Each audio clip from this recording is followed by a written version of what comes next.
Tu cuerpo habla porque tu historia importa. Queremos hacer colectiva la experiencia y conectar. Porque tu vivencia es la de otro y merece ser escuchada. Somos dos nutriólogas que queremos brindar el espacio A todo eso que vemos, pero no escuchamos. porque eres más que un cuerpo. Yo soy Carla. Y yo soy Laura. Y queremos escuchar lo que tu cuerpo habla. Bienvenidos a nuestra segunda temporada de Tu Cuerpo Habla. Arrancamos con toda esta nueva temporada y estamos muy emocionadas porque tenemos una lista muy interesante de invitadas. También tenemos temas muy importantes y creo que no hemos escuchado como mucho en episodios como el día de hoy, que vamos a hablar sobre la presión del activismo. Y bueno, yo considero que soy activista, pero de diversidad corporal y aliada de las activistas gordas. Pero tú, Lau, ¿qué dirías? ¿Que eres activista? Podría ser, la verdad es que nunca me lo había cuestionado. Soy una persona a la cual le cuestan muchísimo las etiquetas, entonces no sé si me pondría tal cual la etiqueta de activista, porque creo que luego eso para alguien puede significar otra cosa y vienen estas exigencias de que tienes que cumplir algo, que podría tener conductas que se consideran como un activista, pero tal vez no me pondría esta etiqueta tal cual. La verdad es que hubo un tiempo en el que empecé a notar que como que entre activistas era, no, hiciste mal esto, no, es que deberías, y como que empieza la presión de, entonces mejor no.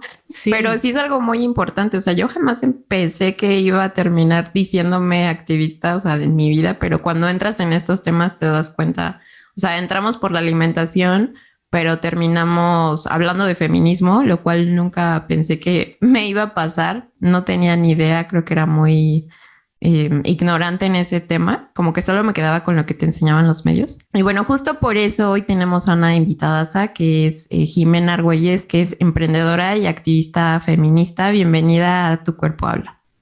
Hola, muchísimas gracias, Lau y Carla. Encantada de estar por aquí. No, gracias a ti por aceptar nuestra invitación. Sí, muchísimas gracias, Jimé. Tal vez nosotras te conocemos un poquito más, pero cuéntanos un poco de quién es Jimena Argüelles, cómo empiezas en el activismo como feminista, si te consideras feminista o cómo es que te consideras. Súper, pues bueno, yo llegué a este mundo del activismo un poco por casualidad, por enojo personal a lo que yo veía en las redes, a lo que veía en otros espacios y me enojaba que decía, yo no quepo aquí. Ahorita, Lau, te escuchaba decir que nos hablabas de que te cuestan las etiquetas. Creo que lo que más nos cuesta de las etiquetas, por lo menos a mí, es el significado de esa etiqueta, porque ser activista puede ser muy distinto para cada una de nosotras, ser feminista es muy distinto y eso es lo que me pasaba a mí con el término feminista y activista, que yo decía, pues yo no quepo ahí, yo no me voy a ir, yo de profesión soy abogada y en mi otra vida tuve todo un tema con las marchas y creía que no era la forma. Hoy como buen ser humano he evolucionado, he cambiado, pero entonces yo decía como de, yo no quiero ir a marchar, yo no quiero ir a pintar el ángel de la independencia y entonces eso me hace que yo no sea una mujer feminista, me hace que yo no esté trabajando por la equidad de género y pues desde ese cuestionamiento personal empiezo a hablar con amigas, empiezo a hablar con conocidas y les digo, güey, ¿tú te sientes feminista? ¿Por qué no? ¿Por qué sí? Y me di cuenta que había todo un espacio de mujeres que nos costaba trabajo ponernos esa etiqueta por el estereotipo de qué significaba traerla puesta. Y entonces de ahí me di a la tarea a hablar de que la etiqueta significa lo que cada una de nosotras quiere. No hay una definición correcta o incorrecta y aquí se trata de cada quien construir su propio feminismo y su propio activismo. Y en ese sentido tú, o sea, ¿sentías presión por autonombrarte feminista? O sea, ¿qué sentías? Híjole, esa está dura, pero sí, no. Te diré, yo siempre cuento que yo crecí en una de las escuelas más liberales de la Ciudad de México.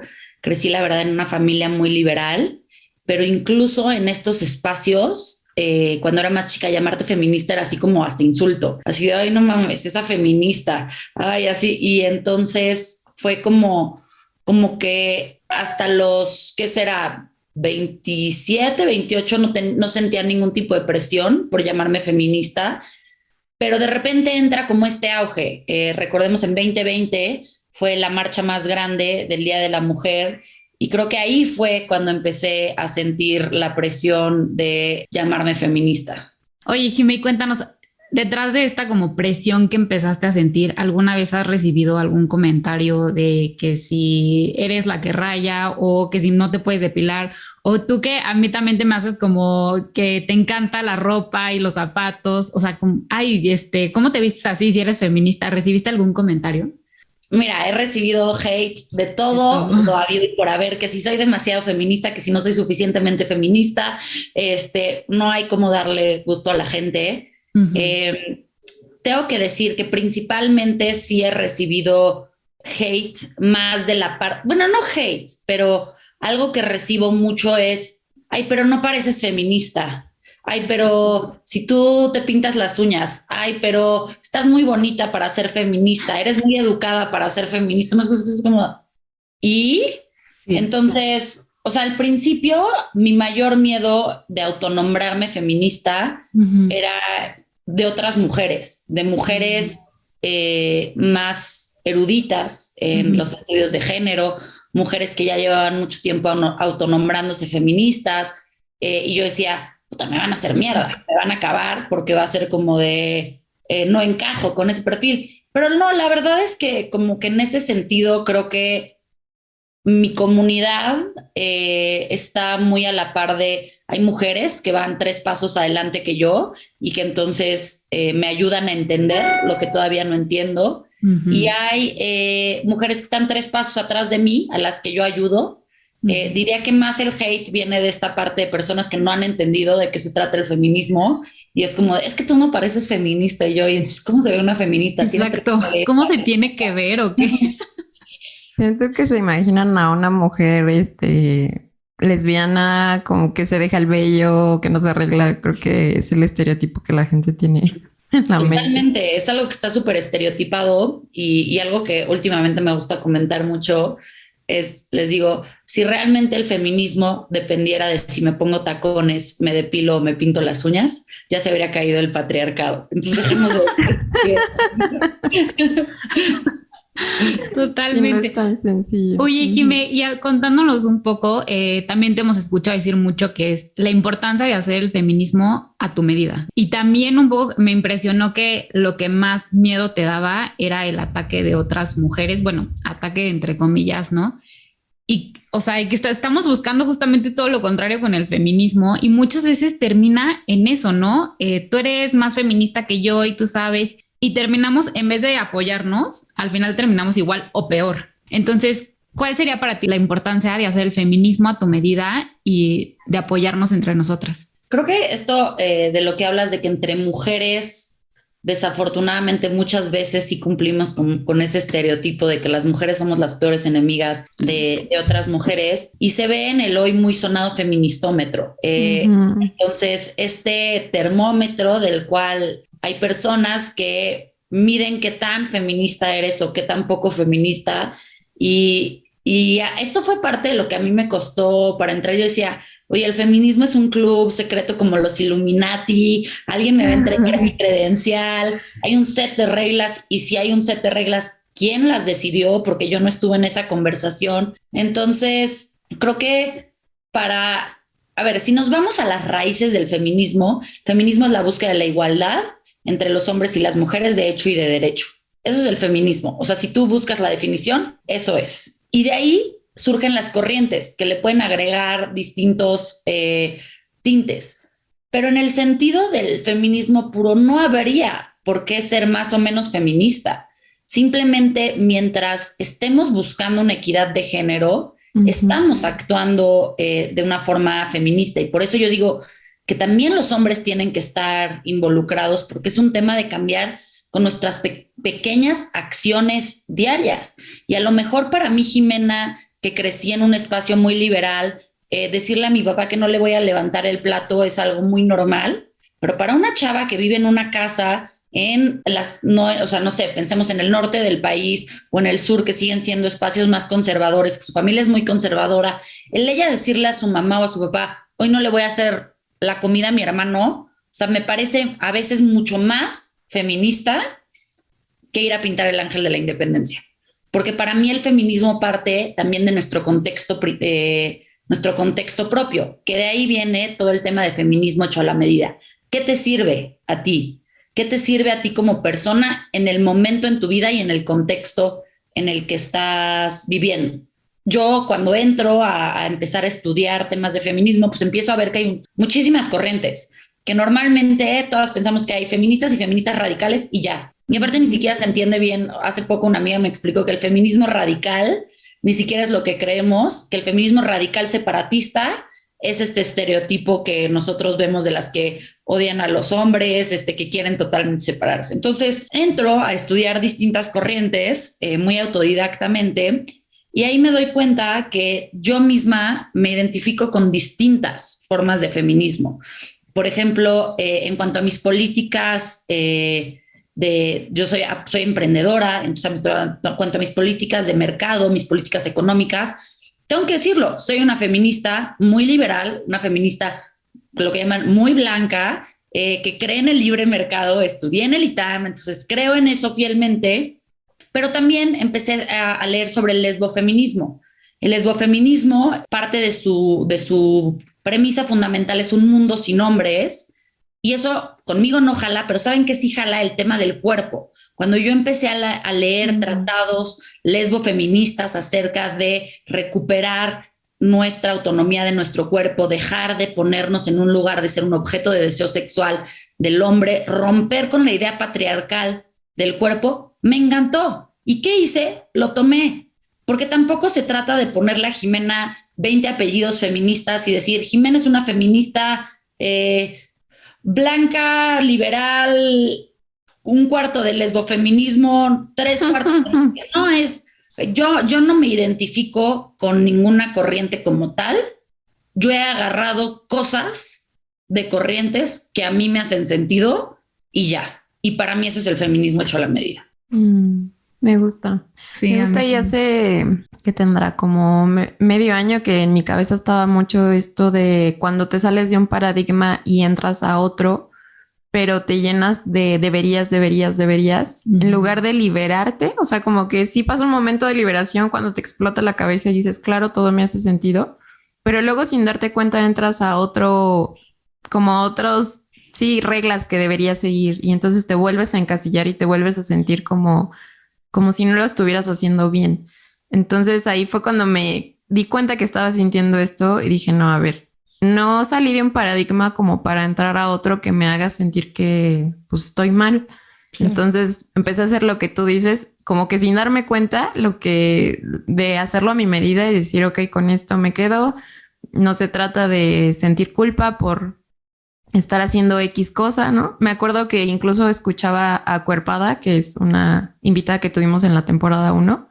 En alguna entrevista ella decía, hay corrientes feministas que te dicen que eso de que te pidan que te cases con el anillo, pues realmente no es feminista. Pero a mí me gusta, o sea, a mí yo sí espero eso, entonces estoy bien con que en esa parte no me identifico. Entonces, no sé, creo que sí es de identificar y estarse cuestionando constantemente para no entrar de nuevo en un estereotipo que te encasille y que te cuarte libertad y que te haga sentir culpa y vergüenza. Sí, justo, totalmente. Yo me siento ya en terapia con ustedes dos aquí. Me están calmando mucho mi estrés, pero creo que es mucho justo como la presión que yo solita a veces me pongo, y lo que decía Jima al principio, ¿no? Es el significado que le das y que aparte pues estás en un constante cambio, en un constante aprender, en una construcción que vas cambiando, ¿no? Al final vas cambiando y creo que eso me quedo mucho con lo que decías, Jimé, de ir tomando lo que a ti te funciona. No todo nos va a funcionar de todos lados y creo que ese es el problema de yo ponerme tantas etiquetas. Claro, ¿no? Y esto que dice Carla de brincar de un paradigma al otro y entonces tener un nuevo set de deberes, de deber seres, es horrible y aquí también creo que es un momento de hablar de tenemos que bajarle 2 rayitas a lo duras que somos con nosotras mismas. Sí. O sea, de verdad eso de tener que estar cumpliendo todo al 100 y ser la mujer perfecta, lo hablaba ayer, pasamos de tener que ser la ama de casa perfecta a tener que ser la mujer perfecta que es feminista, pero ama de casa, pero CEO, pero trabaja, pero tiene amigas, pero va al gym. Y dices, ¿a qué hora? O sea, no me da. No somos seres perfectos, punto final. Y creo que por lo menos a mí, en lo personal, las expectativas con las que me cuesta más romper son con las mías propias de mí. Sí. Sí, totalmente, a mí también. Sí, es aprender a ser menos exigente y no, ahora ser la feminista perfecta tampoco va por ahí. Exacto. ¿Y cómo podríamos apoyarnos entre activistas o feministas para hacer más amena la lucha? Creo que algo muy padre que se está haciendo ahora, voy a sonar como tía, pero con la era digital, son colaboraciones como la que estamos haciendo el día de hoy, estos espacios de prestarnos al diálogo, de decir, oye, yo tengo este espacio, hablemos juntas.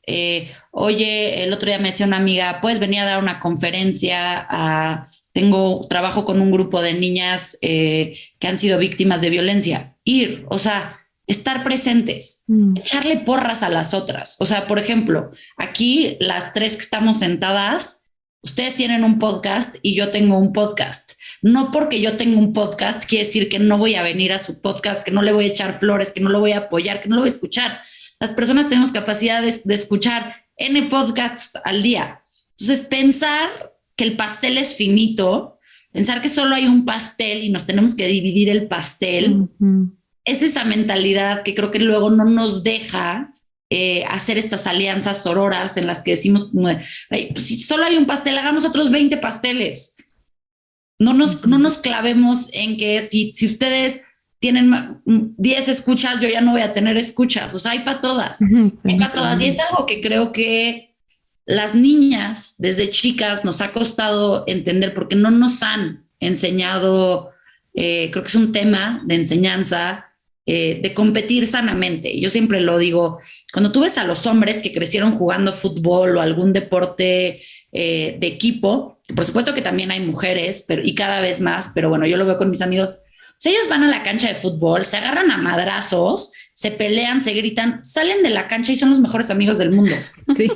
Se echan porras, y luego cambian de equipo y se echan porras. Entonces, como que los hombres no tienen esta bronca de entender la competencia sana, porque la competencia no es algo malo. La competencia es algo que nos hace ser mejores, tener mejores estándares de calidad, ir innovando. Pero lo que falta es que mientras los niños están haciendo esto o incluso jugando a la guerra, entonces las niñas estábamos sentadas jugando con las muñecas al té. Entonces, no había, o sea, no, ahí la competencia era, mi muñeca está más bonita que la tuya. No, mi muñeca va a ser la princesa y tú no vas a ser la... Era una competencia de que el pastel era uno. También ayer estaba escuchando un audiolibro y en el cual una de las que narraba decía, parte del problema es que nos vendieron a las mujeres que nuestro goal en la vida es conseguir al príncipe azul. Y por definición hay un príncipe azul. Sí. Entonces, o sea, ahí es, yo tengo que ser la más guapa, yo tengo que ser la más inteligente, yo tengo que ser la más algo para que el príncipe azul me escoja a mí sobre todas las otras doncellas del pueblo, del reino. Entonces es las historias que nos contaban cuando ellos eran los caballeros de la mesa redonda que iban y luchaban juntos. Nuestras historias eran la princesa cuya única objetivo en la vida era conseguir un hombre que pues era ella o las demás. Cenicienta, o sea, Cenicienta todo es, o sea, que ella se lo quede. Entonces eso me parece cañón y creo que es eso. Creo que ahorita es desde chicos empezar a aprender a competir. Sí, totalmente, Jimé. Y ahorita que decías lo del pastel, me quedé pensando un poco, igual y también verlo el pastel como lo que decías de hay para todas, ¿no? Igual, aunque estuviéramos haciendo lo mismo, por ejemplo, Carla y yo que hacemos cosas similares, su manera de hacer las cosas y mi manera de hacer las cosas son muy diferentes. Y eso no quiere decir que tenemos que agarrarnos del pelo entre nosotras y que yo le puedo aprender cosas a ella y ella a mí, ¿no? Como que también ver la parte de que la información que tenemos y la manera en que hacemos las cosas es muy distinta y creo que es parte de esta competitividad sana. La verdad, eso es algo, perdón, eso es algo con lo que me quedo mucho del feminismo. Me ha ayudado a no ver como a mi hermana como una competencia, sino como que si nos juntamos, pues podemos crecer las dos. Y si tú creces, yo crezco. Entonces no tengo por qué estar peleándome contigo, comparándome contigo. Puedo aprender de ti, tú puedes aprender de mí. Pero la verdad creo que lo hice más consciente hasta que entré en estos temas del feminismo, la sororidad. Claro, y justo lo dijiste, a ver, Carla y Lau pueden hacer, o sea, se dedican, las dos son nutriólogas, las dos tienen un enfoque similar, pero el polvito mágico de Lau es de Lau y de nadie más, y el polvito mágico de Carla es de Carla, y el polvito mágico de Jimena es de Jimena, y por eso a mí me gusta mucho hablar de que liberemos nuestro poder, porque hay un poder único que es parte de nuestra personalidad y la forma en la que nosotros o sea, podemos estar diciendo las tres la mismita información y cada una de nosotros la va a decir distinto, va a conectar con distintas personas de distinta forma, porque incluso podríamos tener la mismita audiencia las tres y cada una por su personalidad, por esta parte de la autenticidad, va a resonar de forma distinta. Sí. Y otra cosa que considero que es importante para apoyarnos entre activistas y apoyarnos en la lucha, que también es, no sé, como que me agarro en épocas de reflexionar temas y los reflexiono y los reflexiono.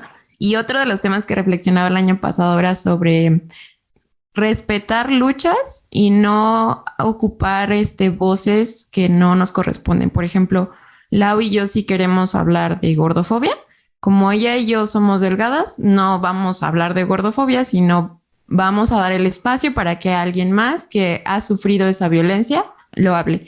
Y creo que en el feminismo también pasa de no es lo mismo lo que va a sufrir una mujer indígena y entonces si la mujer indígena va a alzar la voz, yo le voy a dar el espacio, pero voy a estar ahí para que se vea que somos más, pero no le voy a quitar su espacio. Y creo que en ese sentido, a veces cuando un activismo como que le quiere decir al otro que está ocupando espacios que no, creo que no hay muchas veces la forma de hacerlo y como que ahí es cuando se empieza a generar como no, es que tú me dijiste esto y creo que es una mezcla entre saber recibir retroalimentación de que hay cosas que puedo hacer mejor y también a la par saber comunicarlo sin que sea agresivo y se vea como lo estás haciendo mal cuando ya de por sí ser activista es un rollo. No sé si me di a entender. Sí, claro. Nada más que ahí yo disuado un poco de ti. Yo creo que esta parte de decir, si yo no soy una mujer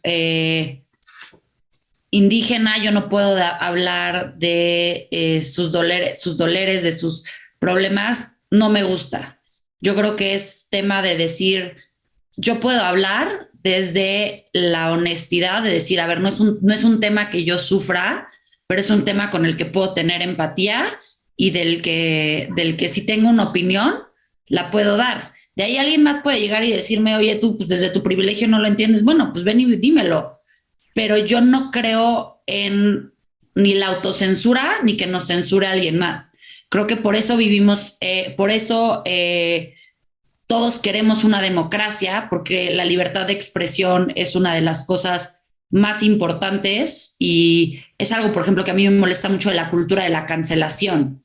La cultura de la cancelación parte de una superioridad moral inventada de decir, yo te cancelo a ti por equivocarte, yo te cancelo a ti por tener una opinión distinta a la mía, cuando creo que los seres humanos estamos aquí para evolucionar, estamos aquí para aprender y sobre todo redes sociales es un espacio en el que tenemos que recordar que los creadores de contenido, las personas que estamos ahí, somos personas y puede que la caguemos, pero un discurso totalmente políticamente correcto, censurado, pues eso vamos a leer el periódico. ¿Para qué vemos Instagram? O sea, no sé, para mí la riqueza es decir, o sea, nunca apropiarte de la lucha de los demás, pero no creo que, que haya temas de los que no podemos hablar. O sea, por ejemplo, el tema que ustedes dicen de la gordofobia, creo que pues, su profesión les da un espacio para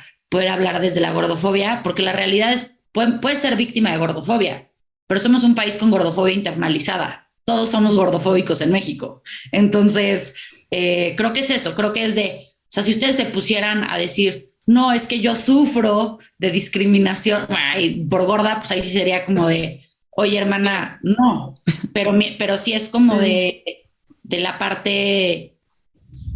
Sí, incluso, por ejemplo, a mí me parecería interesante ustedes como profesionales de la salud nutricional, ¿cuál es su opinión sobre la gordofobia? ¿Cómo lo tratan? ¿Cómo hacen cuando llega una paciente con una gordofobia internalizada durísima y qué cosa? Creo que hay espacios, creo que todos podemos aportar granitos de arena a las distintas pláticas. Sí, o sea, estoy de acuerdo en que dices no apropiarse, creo que es eso, no apropiarse de la lucha, o sea, como me lo imagino como no ponerte al frente en esa marcha de ese dolor, pero no significa que no lo hables, porque entre más se hable de esos temas mejor. Por ejemplo, no sé si en mi familia están hablando de el cuerpo de X, no me voy a quedar callada porque pues no, a mí no me corresponde, no, sí, o sea, voy a decir, oye, eso es gordofobia, no está bien hablar de los cuerpos de las personas, pero no voy a hablar desde el dolor del sufrimiento de esa persona y mejor traemos a alguien que sí sepa hablar de ese dolor.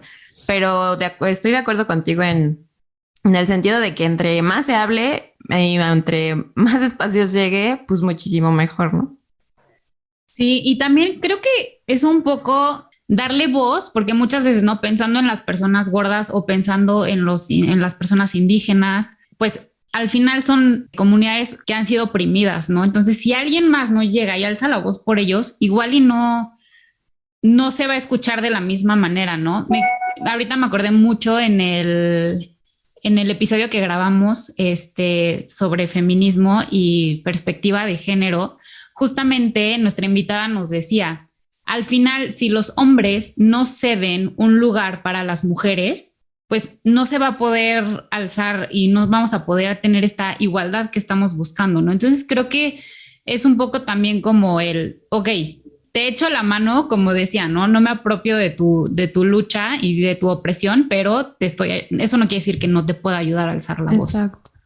Sí. No, y por ejemplo, justo en estos dos ejemplos, creo que no muy claro en la gordofobia.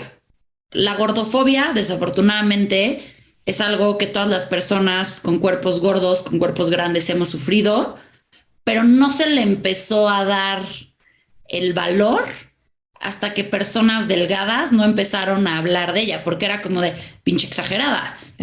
Lo mismo, o sea, creo que en el tema de género, cuando tienes hombres hablando de la necesidad de diversidad, de la necesidad de impulsar a mujeres, de cierta forma, correcta o incorrecta, no lo sé, pero el hecho de que alguien que no lo sufre lo entienda y lo valide como sociedad, nos hace decir, ya no es, o sea, no es su drama, sí es verdad, sí es verdad. Sí, eso se me hace muy fuerte, pero yo creo que como sociedad todavía no estamos listos y algún día lo estaremos. Pero es verdad, si sale una mujer a decir X cosa o una persona gorda, es como, no estás exagerando, es para justificar tu condición, ¿no? O algo así. Lo tiene que validar una mujer flaca o un hombre. Sí, eso sí. Tristemente. Justo el otro día tuve que validar, entre comillas, porque estábamos hablando de una supuesta nutrióloga gorda. Y alguien me decía, no, es que, por ejemplo, en ti sí confío porque eres flaca. Y yo enfrente de él comiendo alitas, ¿no? Y me decía, pero en la nutrióloga del hospital no sé qué, que es gorda, pues ¿cómo voy a confiar en ella?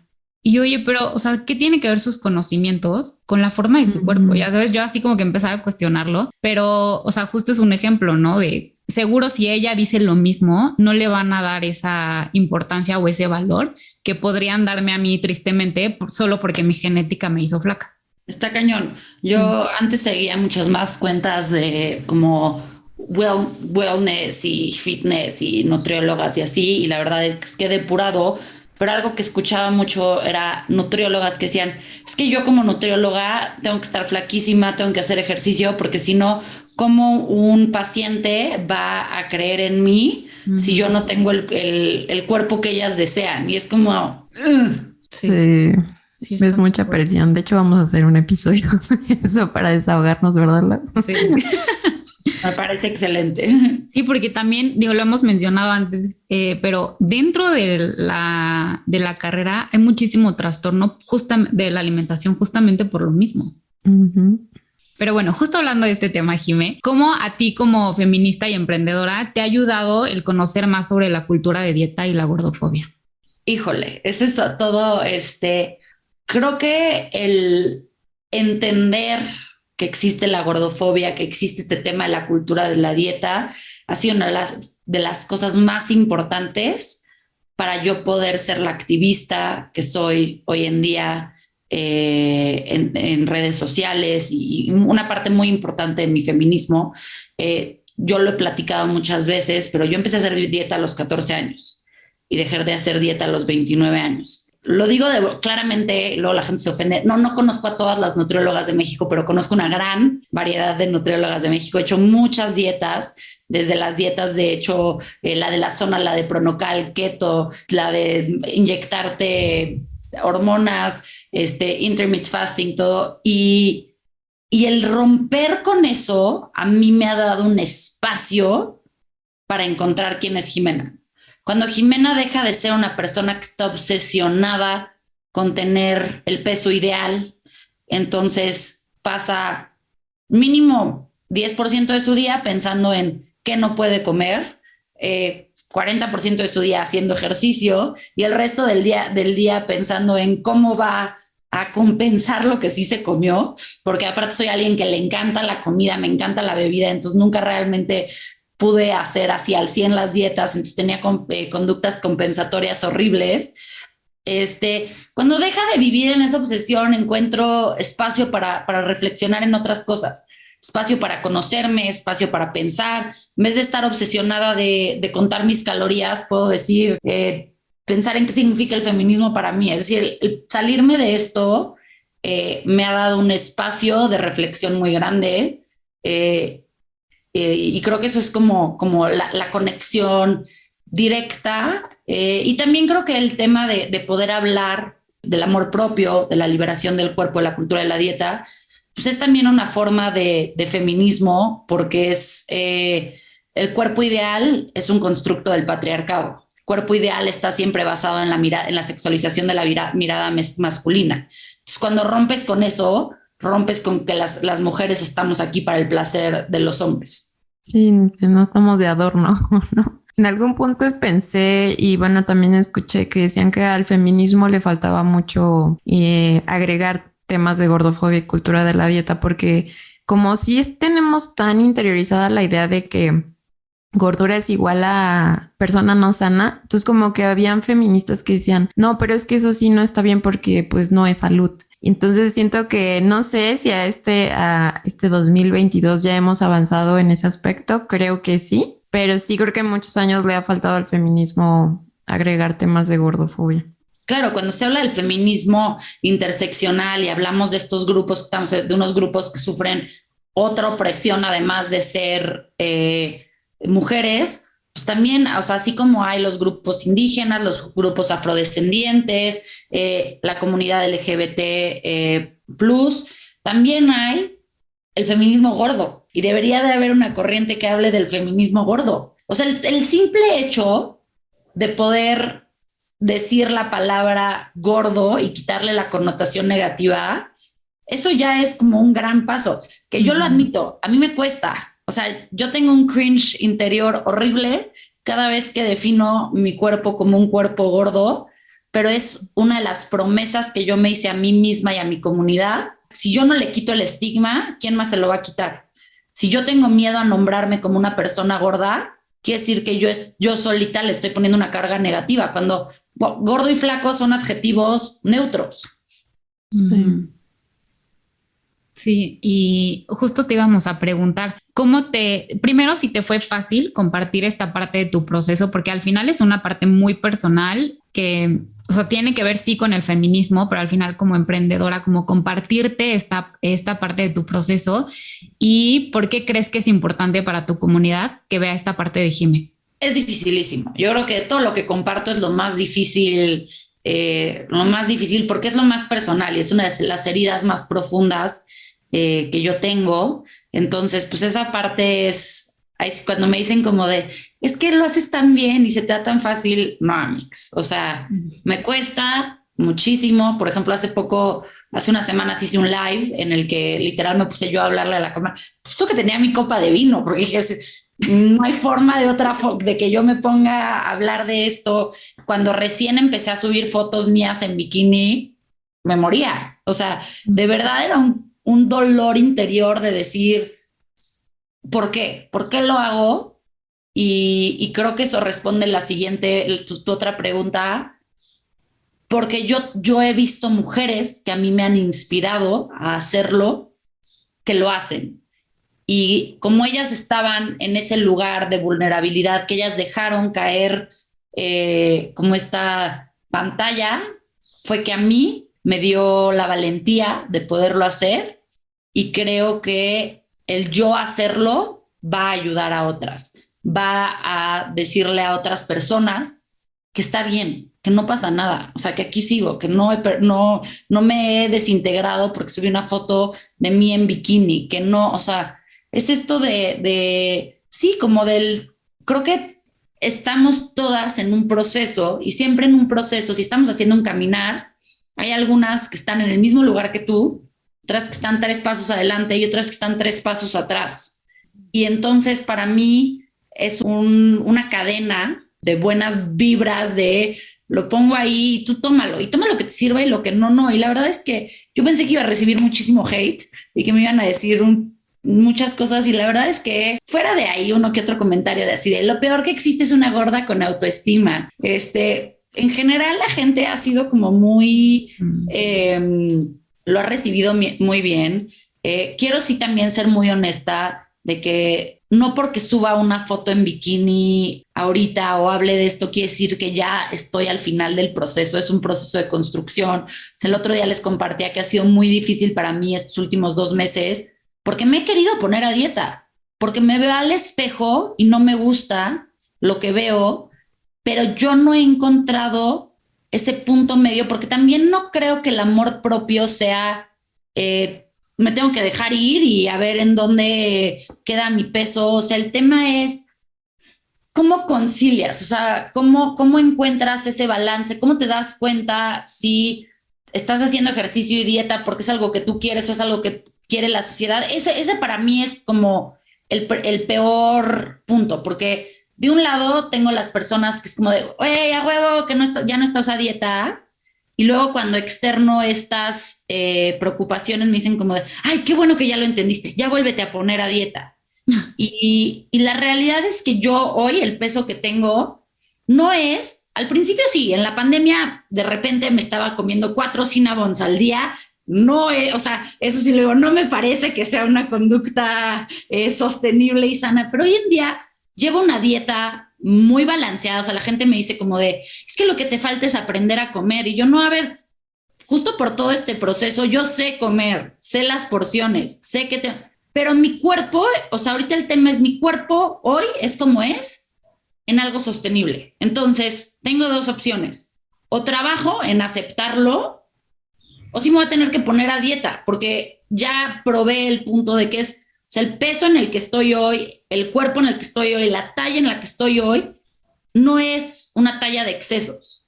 Es una talla de que yo para tener un cuerpo más chico tengo que restringirme sí o sí. No hay de otra. Me decía mi mamá, es que entiendo que no quieras ser flaca, pero no entiendo por qué quieres ser gorda. Yo, mami, te amo, pero mi mamá es una persona delgada. Es una persona que tiene el privilegio de la delgadez. Entonces, le cuesta mucho trabajo entender esa parte. Le digo, no es que yo quiera ser gorda, o sea, nada más yo ya no quiero vivir limitada. Si yo pudiera, o sea, es entender que en el estilo de vida que yo quiero llevar, pues hay un peso que va a ser mi peso natural. Porque yo creo que tampoco se trata de pesos ideales, es el natural. Uh-huh. Sí, y justo hablando de las presiones, yo estoy trabajando mucho en cómo divulgo mi información de forma que ni te sientas presionada por tener el peso ideal entre grandes comillas o el que te dijeron alguna vez que es en el que tienes que estar, pero tampoco que sientas culpa ni presión por estos sentimientos que son lo más normal que aparecen debería ser una dieta. O sea, sí debería estar haciendo más cosas. Entonces, creo que sin culpa por ambos sentimientos son lo más normal del mundo. Y pues creo que al final cada quien sabrá qué es lo que le viene mejor, porque creo que también hay épocas para trabajar en aceptación, porque realmente es invertirle a un trabajo diario. Y creo que hay ocasiones en que he notado que las personas no tienen la energía ni la estabilidad emocional o algo que realmente les deje que en ese momento empiecen por aceptar su cuerpo, trabajar en esto. Y tal vez no es el momento, ¿no? Obviamente no digo que es tu caso ni nada de esto, lo pienso por personas que han venido a la consulta y digo, creo que en estos momentos tal vez no está lista esa persona. Entonces, a lo que quiero llegar es que en este punto de las culpas, no nos sintamos con la vergüenza por ese tipo de sentimientos, de si está siendo buena activista gordofobia para la que se identifique con esto o activista del feminismo, o sea, que realmente lo que sea que hagas te lleve a sentirte libre y sin culpas. Creo que ese es el punto, Carla. O sea, como tú lo dijiste muy bien, para mí el tema aquí es quitar los juicios. Y que sea, o sea, yo siempre, si a ti te hace feliz, o sea, yo conozco amigas que son las más felices en su estado natural de estar a dieta y está bien, o sea, no se trata de juicios, se trata de, y como tú dices, creo que también yo puedo llevar este proceso porque llevo años en terapia, llevo 30 años en terapia, llevo 30 años trabajando este tema. En la pandemia me di un clavado a trabajar en mí y por eso lo puedo hacer sin tener otras repercusiones en mi salud mental. Entonces eso es bien importante, que sea el momento para ti. Y también importante, o sea, creo que yo estoy en el lugar de hacerlo precisamente porque ya pasé por este camino en el que también aprendí a comer, porque creo que eso sí es muy importante decirlo. En México tenemos muchos problemas. Por ejemplo, el beberse 1 litro de Coca-Cola al día, o sea, no se trata de peso, se trata, creo que es nada más de, o sea, entender que eso no es lo más sostenible. Ni te voy a decir sano o insano, bueno o malo, no me parece que sea sostenible. Entonces creo que también hay espacios en los que las profesionales de la salud tienen este espacio de, ok, aprendamos a comer. Aprendamos que si te comes un Cinnabon no te va a pasar absolutamente nada si tienes o sea, lo demás balanceado. Sí, totalmente de acuerdo. Justo cuando nos platicabas de la pandemia de los 4 Cinnabons, anoté, no es sostenible, y que para una persona puede ser sostenible el comer 4 Cinnabons, o para una persona puede ser como tu amiga, ¿no? Que nos decías, puede ser sostenible hacer la dieta. Y ahorita que nos dabas el ejemplo de la coca, sí creo que hay mucho como cultura mexicana, que todavía tenemos mucho que aprender sobre la alimentación. Me falta mucha educación, pero también creo que a veces no vemos que muchas veces es lo que pueden, ¿no? Por la economía o por el lugar donde viven o por el trabajo o por los tiempos. Entonces creo que es una combinación de todo, pero como bien decían las dos, ¿no? Que sea lo que a ti te dé libertad, lo que te dé paz y lo que tengas, así como el feminismo hecho a tu medida, hay que robarle la frase. Ay, no es cierto. La nutrición hecha a tu medida, ¿no? O sea, la alimentación que puedas dentro de tu contexto. 100%, o sea, bueno, y creo que por eso te digo, creo que el problema de la coca es sistémico y creo que es horrible que vivamos en un país en el que es más barato comprarte 1 litro de coca que 1 litro de agua pura. O sea, eso es un problema de política pública impresionante, y yo lo aprendí cuando iba a Un Techo para mi país para construir casas. Nos decían, es más barato y aparte la coca tiene azúcar, entonces me da energía, el agua no. O sea, ese problema creo que ni siquiera es un tema de nutrición, es un tema de política pública de este país. Pero el ejemplo de qué te funciona. O sea, mi papá es un nadador de aguas abiertas, nivel mundial, o sea, ha hecho unas cosas increíbles, primer mexicano y latinoamericano en nadar los 7 mares. Pero es una persona que bajita la mano, diario se toma una botella de vino, 2 cervezas, 2 tequilas y 2 whiskies. Esa es parte de su dieta. Y entonces, obviamente, la gente entra en shock. Sobre todo, siempre que he ido con nutriólogas, le dicen como de, tienes que dejar de tomar. Y ahí él les dice, gracias por participar. Claro. No va a suceder. Otros deportistas de alto rendimiento fuma puro. Y otros deportistas de alto rendimiento le dicen como de, ¿cómo puedes hacer eso? Y yo lo que veo en él es, a ver, si el hombre puede nadar durante 24 horas seguidas, a 16 horas, tomándose su botella de vino, ¿quién soy yo que no me puedo subir a la caminadora 2 horas para decirle que eso está bien o mal? El tema como es que es sostenible. Para él sí es sostenible. Para mí, Jimena, no es sostenible. Yo no podría vivir en eso, pero es como, para mí es quitar los juicios de qué es bueno y qué es malo, porque, por ejemplo, con muchas nutriólogas yo he dejado de ir porque han tenido como ideas muy rígidas de que sí y que no. Y es como de, a ver, yo vine a contarte mi rutina para que me ayudes a hacer cambios. No que me digas que todo lo que hago en mi vida está mal, porque pues me voy a ir. O sea, la gente no reacciona. Y eso en la nutrición y en cualquier tipo cuando yo doy coaching, cuando trabajo con emprendedores, no puedes llegar con la gente y decirle todo lo que haces estás mal, ahora ve a hacer todo lo contrario. O sea, por eso a mí nunca me funcionó que me dijeran, tienes que dejar de tomar. No, o sea, más bien, ¿cómo vamos a balancear todo lo demás sabiendo que voy a tomar? Claro. Sí. Sí, pues ahí ese es otro temazo que igual tenemos pendiente, tratar lo que es sobre salutismo y esta presión moral por ser sanos y así, cuando es la decisión de cada quien lo que sea que quiera hacer en su vida. Hasta incluso en consulta, cuando veo un hábito que podría modificarse, pregunto a la persona si quiere hacerlo. Yo no soy nadie para decirle, tienes que hacer esto. No, o sea, tú vienes aquí a que los dos trabajemos en equipo y no funciona como este sistema paternalista y yo te digo lo que haces y tú y te regaño, ¿no? Entonces, en ese sentido, pues sí es algo que también Lau y yo trabajamos como para desmantelar ese tipo de sistema en la consulta y en general en el sistema de médico del país. Sí, pero bueno, creo que ya vamos cerrando. Sí. ¿Hay algo más que nos quisieras compartir como sobre este tema de la presión y el activismo y el feminismo? Pues sí, que no nos lo tomemos tan en serio. Creo que en la vida nos tomamos las cosas de repente demasiado en serio y a la vida venimos a disfrutarla.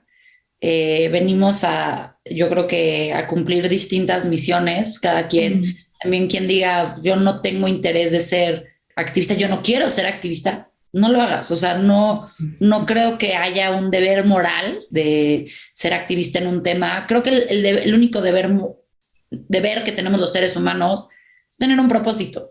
¿Qué queremos hacer en este mundo?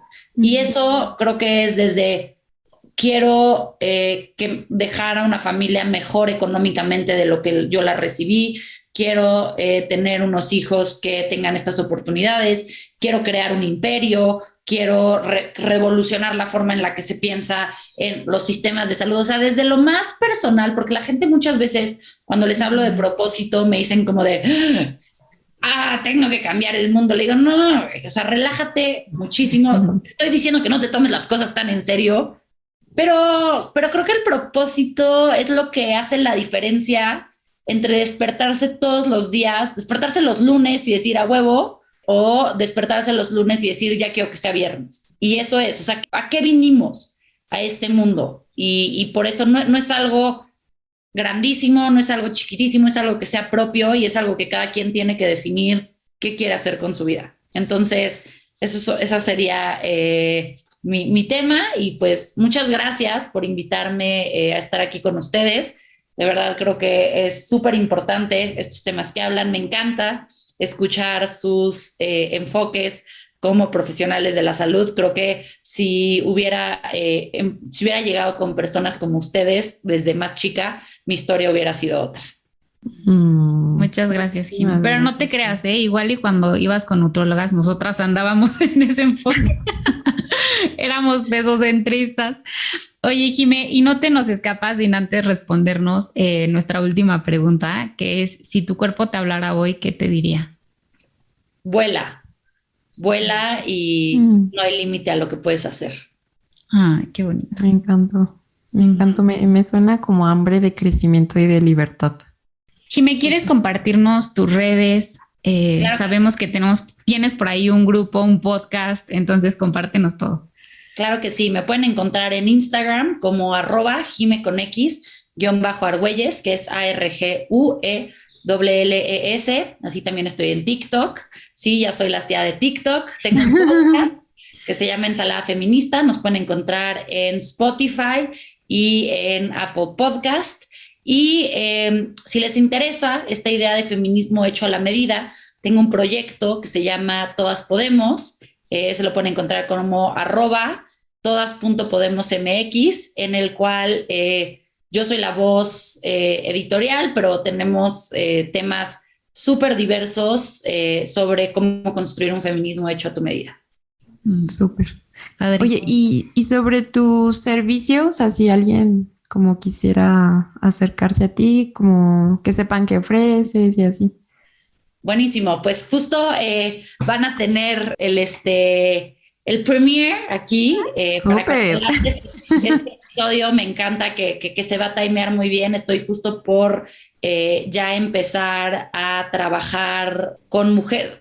A ver, sí, hombres también quieren, pero creo que parte de mi propósito es ayudar a otras mujeres a liberar sus sueños. Entonces doy sesiones de coaching 1 a 1 en las cuales podemos trabajar con metas profesionales, metas personales o metas de emprendimiento. No es una terapia, no soy profesional de psicóloga, es más bien un coaching de cómo acompañarte a que logres tus metas. También estoy por lanzar un curso en redes, un curso online sobre empoderamiento y cómo empoderarte a ti misma para crecer tus sueños. Y pues bueno, también tengo pláticas motivacionales, conferencias, talleres de emprendimiento y todo eso me pueden contactar a través de mi página o a través de DM o el botón de email de mi Instagram. Súper. Buenísimo. ¿Cuánto recurso y producto? Sí. Qué diversidad en una mujer. Oye, hay que ponerse muchos sombreros, ya que se me olvidaba esta parte, que bueno, que como que todavía no traigo el chip de que ya tengo que empezar a vender estos servicios, pero sí, ya es algo que lleva un rato cocinándose, que me ha dado miedo. La verdad es que ahí sería todo otro tema el dilema de la impostora y cómo nos cuesta lanzarnos al mundo de las ventas, a crear, o sea, que no, yo soy alguien que siempre cree que necesita más credenciales y le digo, si sigo estudiando, ¿a qué hora voy a hacer las cosas? Exacto. Sí, tenemos ya varios temas que salieron de este podcast. Ay, muchísimas gracias, Jimé. Me encantó la reflexión que trajiste. Creo que nuestro objetivo al final es disminuir el sufrimiento en temas del cuerpo y en general, creo que de todo lo que se pueda. Y bueno, creo que el tema que nos trajiste hoy libera sufrimiento, depresión en torno al activismo. Te agradecemos muchísimo. Te deseamos mucho éxito y pues vayan a seguirla a sus redes sociales. Todo queda les dejamos siempre los links en las descripciones para que le piquen y ya directamente los manden a la página de todos nuestros invitados. Nos encantaría que nos escribieras a nuestras redes sociales tu opinión sobre este u otro episodio que te haya gustado. No olvides que nos puedes encontrar como @tucuerpohablapodcast en Instagram y Facebook. Y para que no te pierdas ninguno de nuestros episodios, no olvides suscribirte y calificarnos.